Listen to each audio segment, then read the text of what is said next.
पतित पावन सीताराम सीताराम सीताराम भज प्यारे तू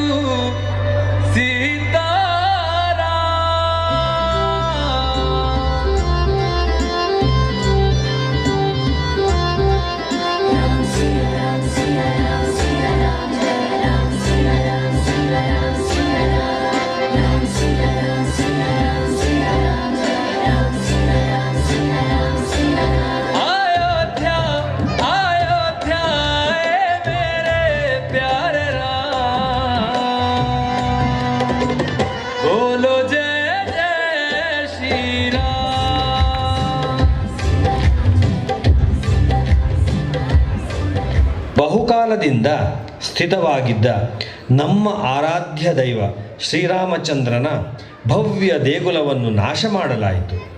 1528ರಲ್ಲಿ ಮೊಘಲ್ ಆಕ್ರಮಣಕಾರಿ ಬಾಬರ್ನ ನೇತೃತ್ವದಲ್ಲಿ ಬಾಬ್ರಿ ಮಸೀದಿಯನ್ನು ನಿರ್ಮಾಣ ಮಾಡಲಾಯಿತು.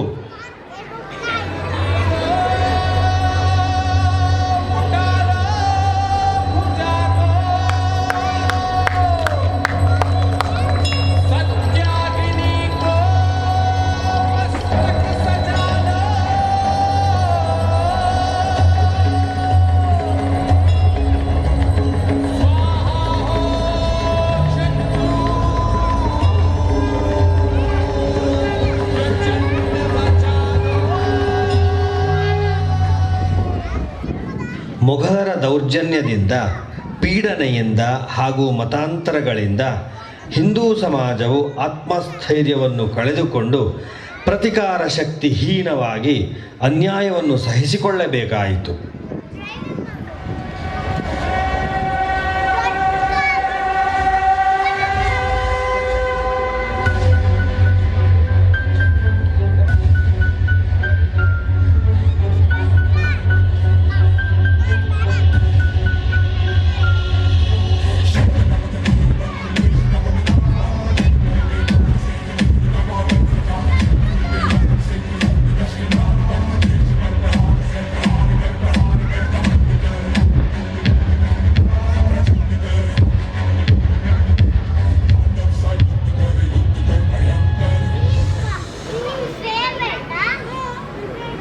ವಿಶ್ವ ಹಿಂದೂ ಪರಿಷತ್ನ ನೇತೃತ್ವದಲ್ಲಿ 1987-88ರ ಸಮಯದಲ್ಲಿ ದೇಶದ ಹಳ್ಳಿಗಳಿಂದ ರಾಮಭಕ್ತರು ಸುಮಾರು 3.5 ಲಕ್ಷದಷ್ಟು ಇಟ್ಟಿಗೆಗಳನ್ನು ಕಳಿಸಿದರು. 1990ನೇ ಇಸುವಿಯಲ್ಲಿ ಲಾಲಕೃಷ್ಣ ಅಡ್ವಾಣಿಯವರು ಅಯೋಧ್ಯ ರಾಮ ದೇಗುಲದ ನಿರ್ಮಾಣದ ಚಳುವಳಿಗೆ ರಥಯಾತ್ರೆಯ ಮೂಲಕ ಬಲವನ್ನು ಕೊಟ್ಟರು. ಆಗಿನ ಪ್ರಧಾನಿ VP ಸಿಂಗ್ ಅವರ ಆದೇಶದ ಮೇರೆಗೆ ಶ್ರೀ ಅಡ್ವಾಣಿ ಮತ್ತು ಅವರ ಸಂಗಡಿಗರನ್ನು ಬಂಧಿಸಲಾಯಿತು. जो सोमनाथ से चला है और जिसने मन में संकल्प किया हुआ है कि 30 अक्टूबर को वहां पर पहुंच करके कार सेवा करेंगे और मंदिर वहीं बनाएंगे, उसको कौन रोकेगा? कौन सी सरकार रोकने वाली है?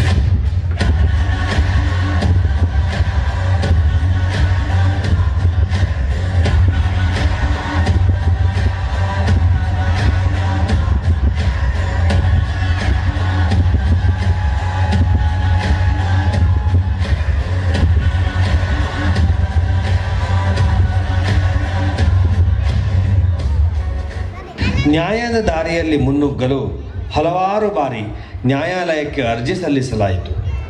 ನವೆಂಬರ್ 9, 2019ರಲ್ಲಿ ಮಸೀದಿಯ ಸ್ಥಳದಲ್ಲಿ ಶ್ರೀರಾಮ ದೇವಾಲಯ ಇತ್ತೆಂದು ಸರ್ವೋಚ್ಚ ನ್ಯಾಯಾಲಯ ತೀರ್ಪು ಕೊಟ್ಟಿತು. ಸನಾತನ ಧರ್ಮಕ್ಕೆ ಜಯವಾಯಿತು. ये मस्जिद का जो पिलर्स जितने भी थे जिसके ऊपर ये मस्जिद खड़ा था वो सब जो ना मंदिर के पिलर्स थे. तो सवाल ये आ जाते हैं, ये आप कैसे कहेंगे ये मंदिर का पिलर है, मस्जिद का पिलर है या गिरजाघर का पिलर है? एक इंस्क्रिप्शन, वो जो इंस्क्रिप्शन जो मिला था वो जो मंदिर तोड़ा, मस्जिद तोड़ा था उसी टाइम की है, and that is in 20 lines का एक इंस्क्रिप्शन है. उसमें बहुत क्लियरली ये लिखा है, this temple is dedicated to that lord Vishnu who has killed 10-headed person. वो 10-headed person कौन है? वृंदावन ಶ್ರೀರಾಮ ಜನ್ಮಭೂಮಿಯಲ್ಲಿ ದೇಗುಲ ನಿರ್ಮಾಣದ ಸಮಯ ಬಂದಿತು. ಆಗಸ್ಟ್ 5, 2020 ಇಸವಿಯಲ್ಲಿ ನಮ್ಮ ಮಾನನೀಯ ಪ್ರಧಾನಮಂತ್ರಿ ಶ್ರೀ ನರೇಂದ್ರ ಮೋದಿಯವರ ನೇತೃತ್ವದಲ್ಲಿ ಭೂಮಿ ಪೂಜೆ ನೆರವೇರಿತು. ಅಸಂಖ್ಯ ಕಾರ್ಯಕರ್ತರ ನೆರವಿನಿಂದ ಭವ್ಯವಾದ ರಾಮ ಮಂದಿರ ಜನವರಿ 22, 2024 ಇಸವಿಯಲ್ಲಿ ಲೋಕಾರ್ಪಣೆಗೊಂಡಿತು. 500 ವರ್ಷದ ಸತತ ಹೋರಾಟ ಕೊನೆಗೂ ಪೂರ್ಣಗೊಂಡಿತು. ನಮ್ಮ ಇತಿಹಾಸ ನಮಗೆ ನೆನಪಿರಲಿ. ಪರಕೀಯರ ದಾಸ್ಯದ ಕಹಿ ನೆನಪು ಮರೆಯದಿರಲಿ. ಸನಾತನ ಧರ್ಮವನ್ನು ಕಾಪಾಡುವ ಕರ್ತವ್ಯ ನಮ್ಮದಾಗಲಿ.